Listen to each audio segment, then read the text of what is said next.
Hi, welcome to my channel, Steve6729, and today I'm going to tell you about the time I thought I was going to die on top of a ballpark.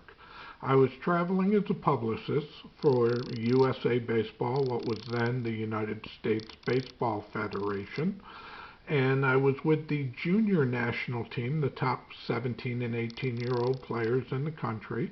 There were 17,000 applications for the 23 players picked, and most of these kids ended up in the big leagues.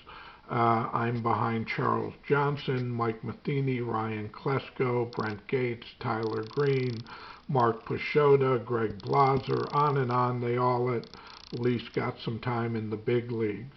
Well, we were going to play something called the International Friendship Series in South Dakota. That was the national Canadian team, the national team from Taiwan, and a local all-star team from South Dakota, which had a future first-round draft pick on it, so these were all very, very good teams. I should have known how it was going to go when I got there. I was so excited. I forgot to call my wife of less than a year, so she called frantic at 3 in the morning, and of course I had to apologize profusely. Also, I was looking forward to meeting a former Major League player who had settled in the town we were going to. Unfortunately, he had some legal problems and was spending the tournament in jail. Never got to meet him.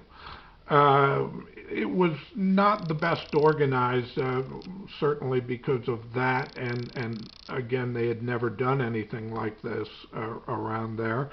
And the car they gave me had to be 15 years old and was so dusty and sticky I had to put things on the seat to sit in it. Very interesting place, South Dakota, for a New York kid. It was very hot and muggy. The ballpark was behind a meat rendering plant, so when the wind was blowing the wrong way, it was not fun. Also, it went on after that. They had the worst forest fires in 100 years.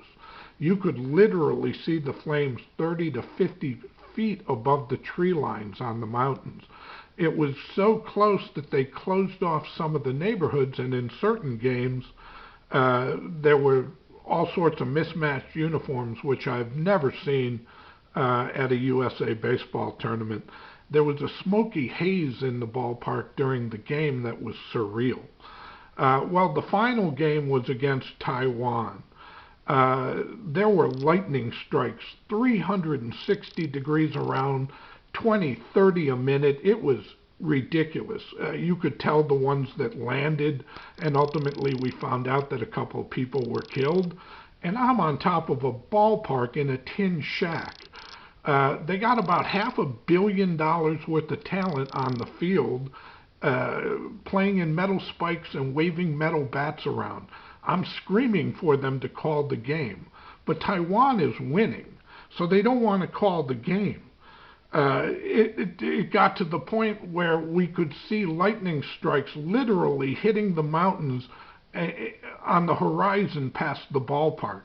They finally called the game, and everybody gets to leave the ballpark but me. I've got to send press releases to USA Today, the AP, UPI, Reuters, USA Baseball, the local papers, all the players' papers, and I had to compile the stats for the coaches so they know how everyone did. I'm watching lightning strike everywhere around me to the level that it was almost as light as day. It was the most surrealistic feeling you can ever imagine. Luckily, I finally got out of there, and like I said, we found out the next day a couple people actually were killed. So I almost died for baseball. Please see my channel for more stories, believe it or not, of me almost dying for baseball, as well as my other sports stories from my years in sports marketing and my rare baseball cards for sale. Come back often. I'll have all sorts of interesting stories. Thank you very much.